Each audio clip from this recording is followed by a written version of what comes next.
Bienvenidos al canal Genomiciencia, la naturaleza de lo que somos, con su anfitrión, el doctor en ciencias, Roberto Lardueit Ferrer. Sean bienvenidos, estimados colegas, a su canal Genomiciencia, el canal donde usted aprende la naturaleza de lo que somos.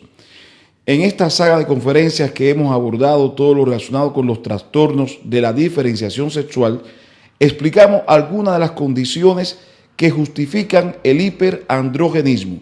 Estudiamos algunas entidades genéticas y no genéticas relacionados con un individuo cisgénero femenino, es decir, con cariotipo 46XX, ejemplo de ello, un déficit de la aromatasa que permite la conversión de la testosterona en estrógenos.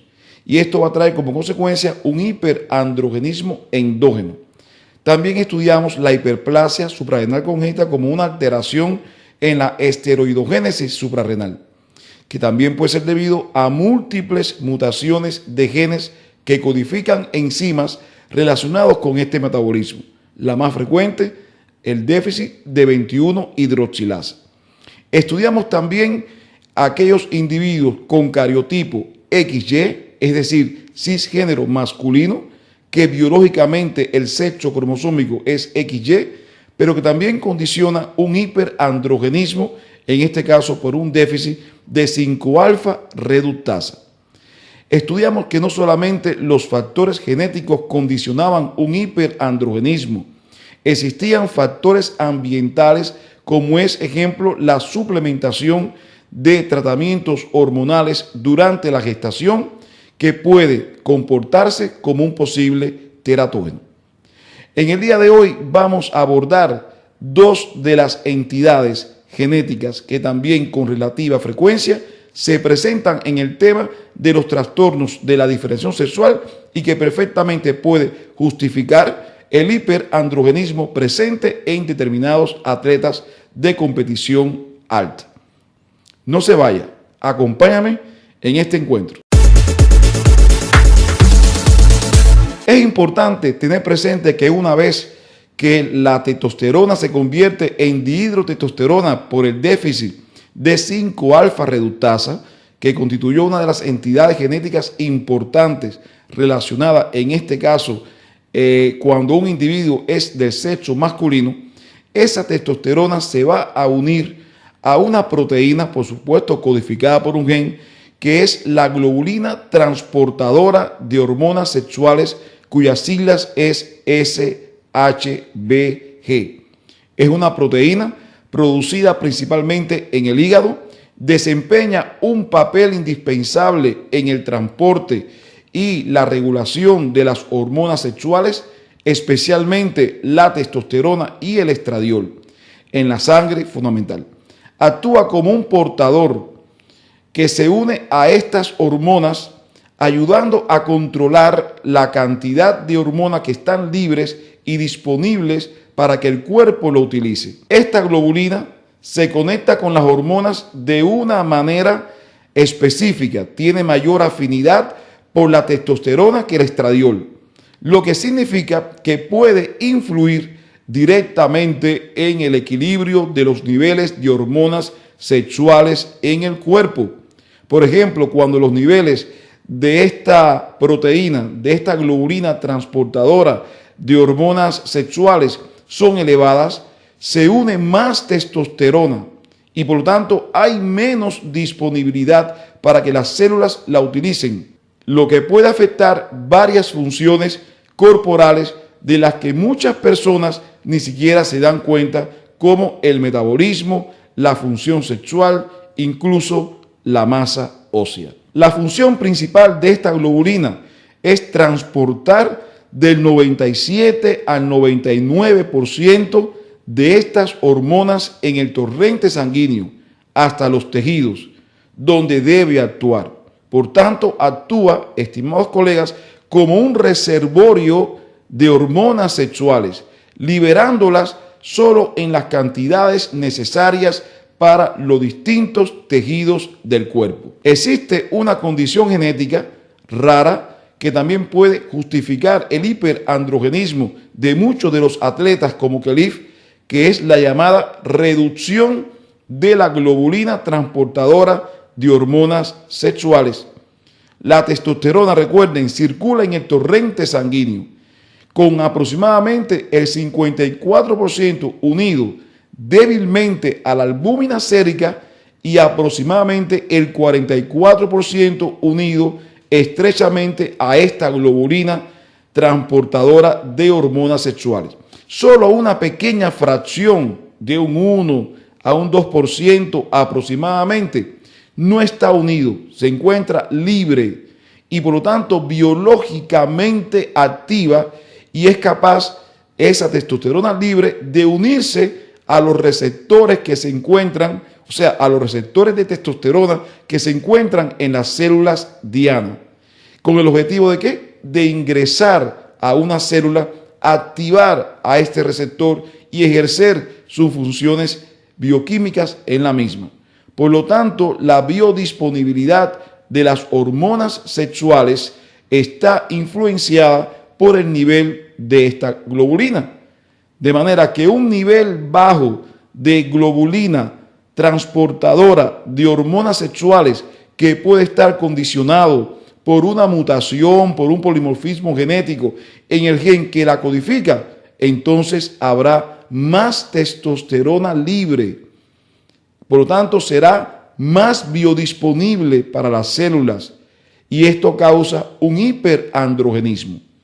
Recuerden, este es el caso de un individuo que cromosómicamente es XY, que actuó el gen SRY, formó testículos, los testículos forman testosterona, la testosterona se convierte en dihidrotestosterona, aquí no existe ninguna mutación de la enzima 5-alfa reductasa, pero hay un problema entonces en su biodisponibilidad.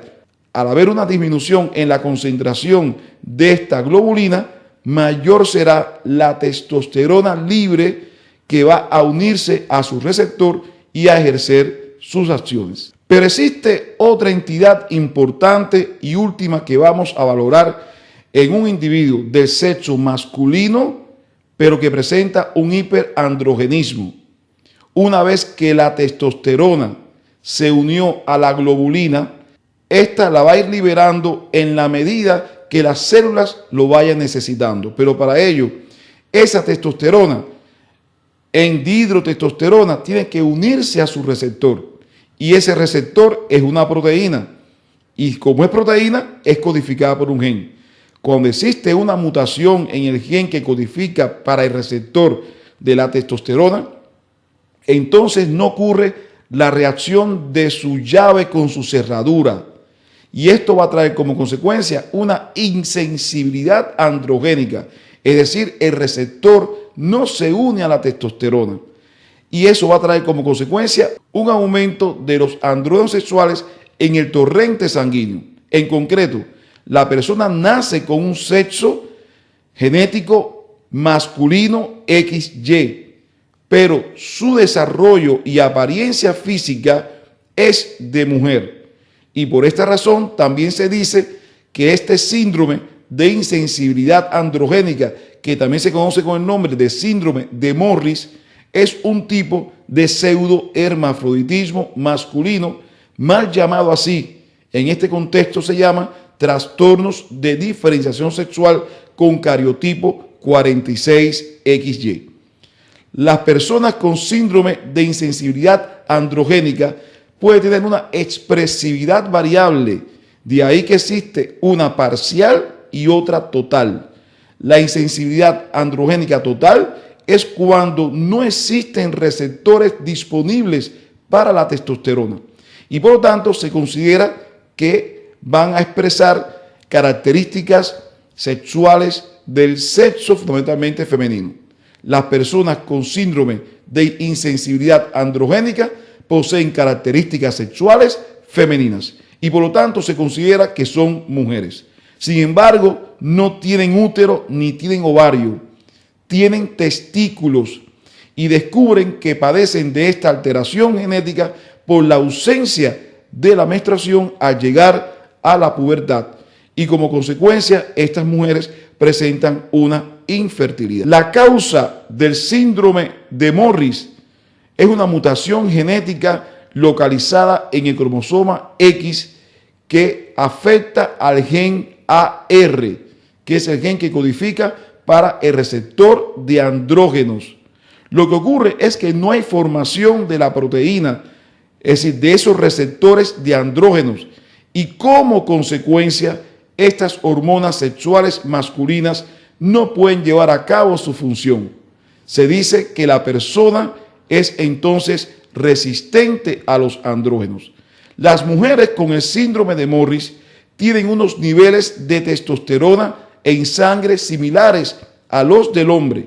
No obstante, su cuerpo no es capaz de absorberla y como consecuencia hay un desarrollo sexual femenino. Se hereda por la madre, es decir, que un individuo XY que presenta esta insensibilidad androgénica es debido a que su madre está portando el gen mutado y tiene un riesgo de un 50% de transmitírselo a sus hijos varones. En este caso, se hereda con un patrón de herencia recesivo ligado al cromosoma X. Sin embargo, sus hijos genotípicamente son XY con una sola copia del gen alterado y por lo tanto suele afectarse. En este caso se le llama hemicigótico para el gen recesivo. Aunque estas personas tienen un genotipo tipo masculino, o sea XY con SRY, con el gen SRY, físicamente son mujeres y han sido criadas e identificadas como tal desde su nacimiento. Normalmente la identidad femenina persiste en estas personas después del diagnóstico y durante el resto de su vida. Sin embargo, también puede suceder que haya un cambio de identidad y que la persona se identifique como un hombre. A lo largo de la historia han habido varias leyendas que afirman que algunos personajes históricos sufrían el síndrome de Morris o síndrome de insensibilidad androgénica, como son los casos, ejemplos de Juana de Arco o la reina Isabel I de Inglaterra. Juana de Arco, una joven de origen francesa, campesina, que a los 17 años se incorporó a la guerra de los 100 años y que a los 19 años fallece quemada en la hoguera.